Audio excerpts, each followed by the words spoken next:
What's up, guys? Welcome back to the Team Solemn Circus deck profile. Today we're going over Live Twin Runick Spright. So this deck's been around for a little bit now. We haven't seen that many new cards for it, but it is quick at this format because there are no such things as on the gates now. So we can actually just play all gas, which is what this deck does do. Before we dive into it, like, comment, subscribe. We're going to be showing off a duel tomorrow for it. So definitely stay tuned if you guys want to be seeing that. And yeah, before we dive in, don't forget to like, comment, subscribe, and let me know in the comment section what you guys think of this deck. So we're going to start off with the 3 Leela. This is going to let you summon out your pink. We already know how these go. We are playing the 2 pink. It's the worst one. And then we're playing the Live Twin Kill, whatever. This one's Frost. This one lets you get your additional draw. So, you always like to draw with this deck, which is really cool. You have your Runick Fountains. You have this. And then you have obviously your deck fitting with the Sprites as alongside of these. And then your Runick cards. So, going to be really cool, getting your additional draw with the pink. Like, you get essentially 5 draws a turn, which is really nice. Or I guess, 5 draws in the second turn during your opponent's turn. Then we dive into the Sprite package. We're playing a small Sprite package of the 3 blue, the 1 jet, the 1 carrot, the 1 red, and the 1 starter. So, 2 very small engines you guys see here. Essentially just 6 cards and then, another 7 cards here. This is all you really need, summon out your level 2s. You have all this, synergy going for it. And then, just being able to play through. You normally can end on, these 2 and then their links, which is really nice. And then obviously an IP as well. And then with the Runick cards in the hand, you just have essentially, an amazing grind game.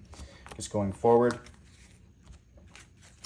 And then we are playing for the Runick cards. We're playing a full Runick packet. So the 2 Fountain, the 3 Tip, the 3 Destruction, a 3 Slumber, and the 3 Flashing Fire, and then the 3 Freezing Curses. So this is the max that you can play of these.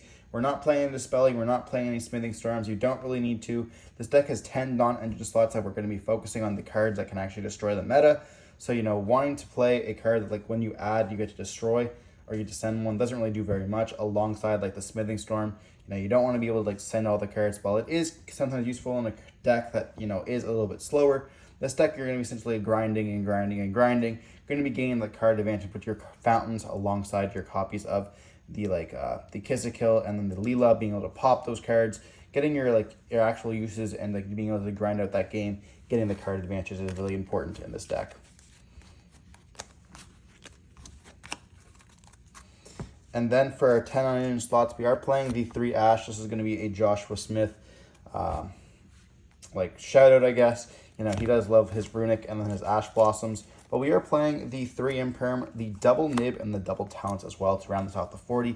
There are some builds that actually play triple evenly and Econs as well. But we're choosing to play the Ash Blossoms and the Imperms as well as the 2 Nibs and the 2 Talents. You could up this up to 3, but there's no really... on the negates in the format. Having these 2 cards is really nice, as well as being able to hit everything. So Ash Imperm hits every single deck, and then a lot of the times you want to see Nib, but you don't want to see it all the time, and the same way with Talents. So I opted to play 2 and 2 for my last 4 cards, rather than playing three copies of Primal Being and then 1 Call of the Grave, or triple copies of Talents and then 1 other card. So I really opted to play this, and this was debatable for Ghost Ogre and stuff like that, but through testing I really like the Nibiru's in the deck. And they're also a super easy side out if you really want to. You can side out all 4 of these, and you have to put those 4 side deck cards in if you're going first. You want to be playing those copies of the traps, being able to be used, with those copies of D-barriers and stuff like that. With trap tricks being really nice. There's just really creating easy side patterns. But then for the extra deck, we are playing the 2 copies of Hugin. This is your main one you want to summon, search for your Fountain. It's also a level 2, so it pairs really well with the Sprite monsters, kind of that whole synergy with the deck. Then we are playing the 1 Gary. This is just so you can add back. Your Fountain's going to be a big target in this deck, so wanting to be able to add back is pretty nice. And then we are playing the 2 Kill, and then as well as the 2 Leelas. This is going to just be your, I guess I'll get rid of the glare. This is really going to be what your cards do to get rid of your, kind of resource management. So you link into this, and then this brings back one of the pink, and you link into that. Then you make these 2. This lets you draw, so you get a +1 off of that. You get then a Frost draw if you summon it with the blue. Alongside, if you get the Runick cards, you get to have advantage, and you get every little turn, you get a pop 1, draw 1, pop 1, draw 1. Or I guess, pop 1, draw 1, but whatever.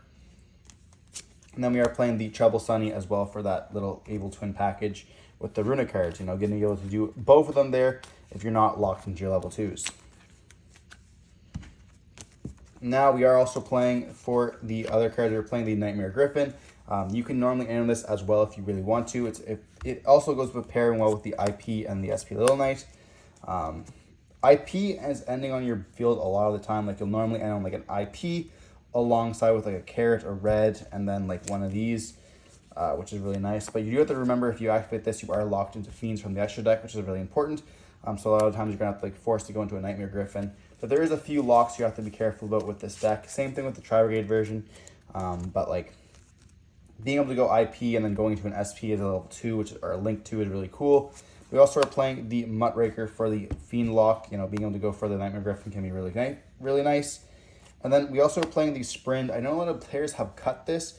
I think that if you have access to your if you have access to your Runick cards alongside your Sprite cards, and you want to have access to your Twin cards, this is really good. Especially if you already baited a couple hand traps with the copies of the Runick cards. But yeah, just being able to go into sprint dump, then you can overlay for the other one, then the other one link away, and then you get to bring back out. You know, it just helps you out a lot, which does kind of conclude the extra deck with the one Gigantic as well as the one Typhon. This is for going second. You know, you kind of have to play your Agoth package here. But like the starter and sprint lets you get access to your Live Twin engine compared to like where everything else. Like the Live Twin engine gets you into your Sprite engine by going for Gigantic. And then your Runick engine is not really accessible, but obviously when you go through your draws, you're going to be able to find those cards.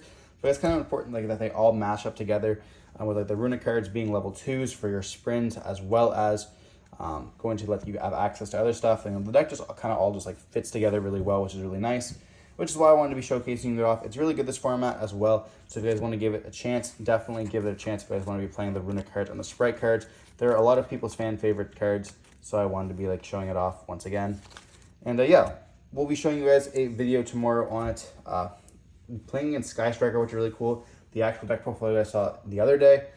So make sure you guys stick tuned for that. To stay safe, peace.